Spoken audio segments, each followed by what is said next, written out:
My name is Rob Sopkick. I'm a network sales director at advertising.com.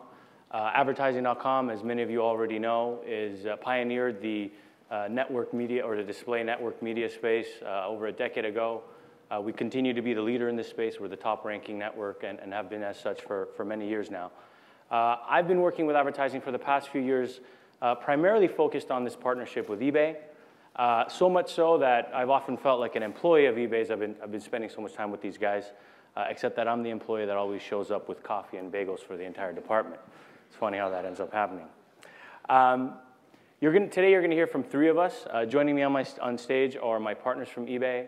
To my right, we have Daphne Liska. Daphne heads up all display advertising at eBay.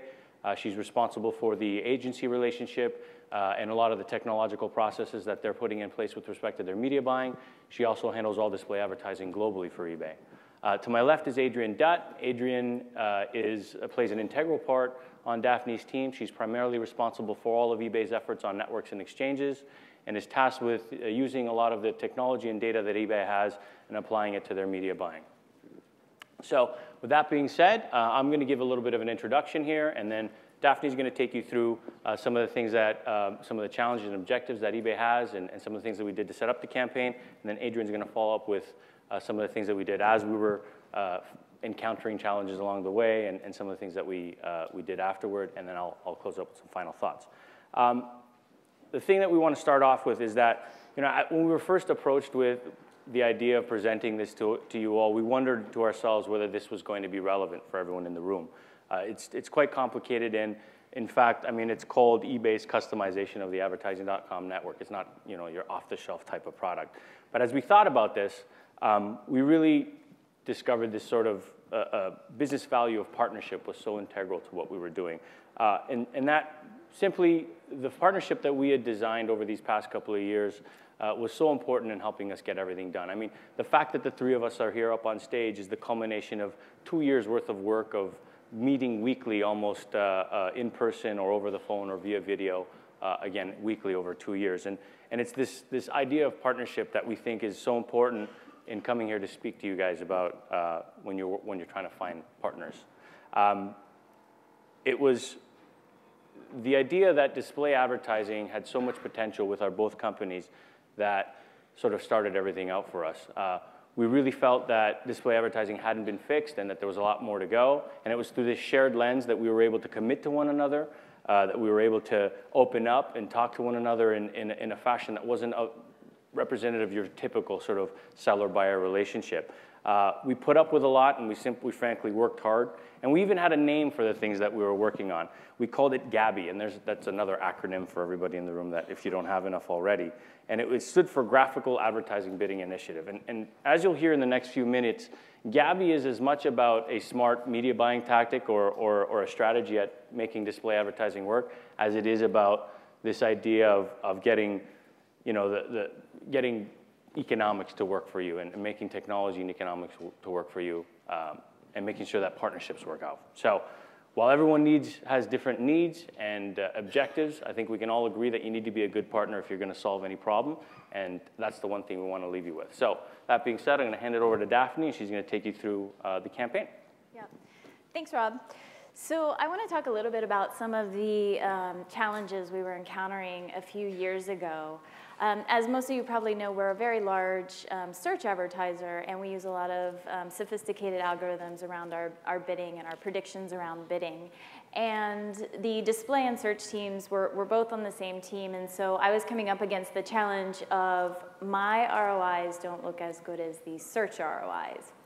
And so I would say back in 2005, we changed a lot of our algorithms that we were working with so that we now measure everything on both the view and the click, which is what quite a few people do nowadays because, search is not display. They are a bit different.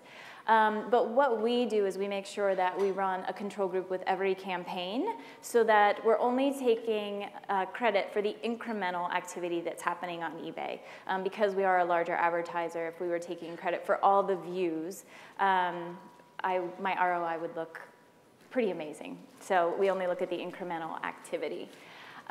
So as we were talking to ad.com about how we were thinking about display advertising, how we were measuring everything, the one request that we had, and we had been talking to different folks about, was we would like more granularity in our display advertising. So, you know, when I talk to a lot of ad networks, I'm not really sure what their optimization algorithms are.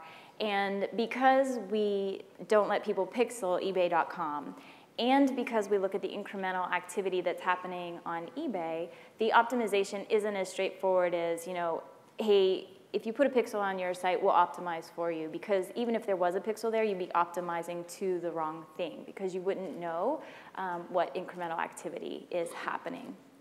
And that's just a challenge that we have at eBay.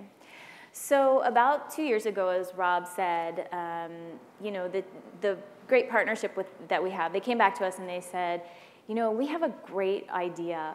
What if we actually gave you access to the ad.com network so that every impression that's coming through on ad.com, you guys can take a look at it and that you can bid on the different impressions. And when we first started this out, this wasn't real time, but we were like, that is a great idea.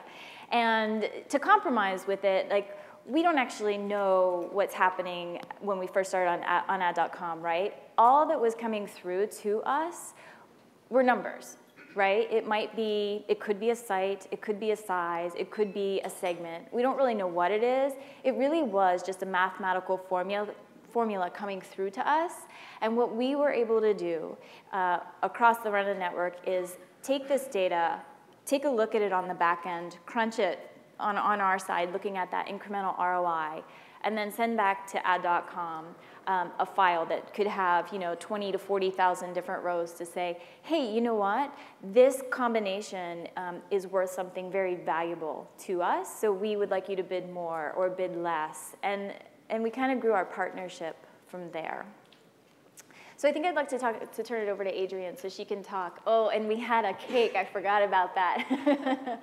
They wanted to show that. But to celebrate the launch of Gabby, they sent us a very large banana cake that was good, that everybody still talks about. But let me turn it over to Adrienne so she can talk a little bit about some of the specifics around the testing that we've been doing. Great. Thanks, Daphne. So once we started doing this, we found out this stuff isn't easy. We saw massive fluctuations in volume, sometimes where we would, you know, spike every couple days because the market was so volatile. And our bids actually had quite a bit of latency at that point. And so we actually put the campaign on hold or on pause, and we got back together, put our heads together to figure out how can we make this better. We know this can be more efficient than what we first started out with.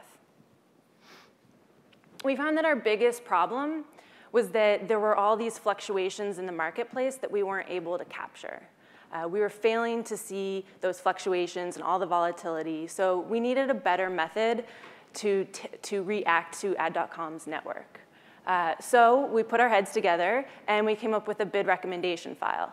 In this bid reco file, we set up using APIs, and twice a week we would get information from ad.com where we would learn about how their network was functioning. So we were able to increase or decrease our bids or change the frequency with which we would bid so that we could be more reactive. We found out it worked. We saw a 2 to 5x lift in ROI. Everyone was really happy. We were high-fiving around the office. It was great. But we found out that there were still a lot of challenges. We had issues with the API. We had technical issues where we would have engineers scramble on the phone to come up with a fix so that we can continue to bid as we were.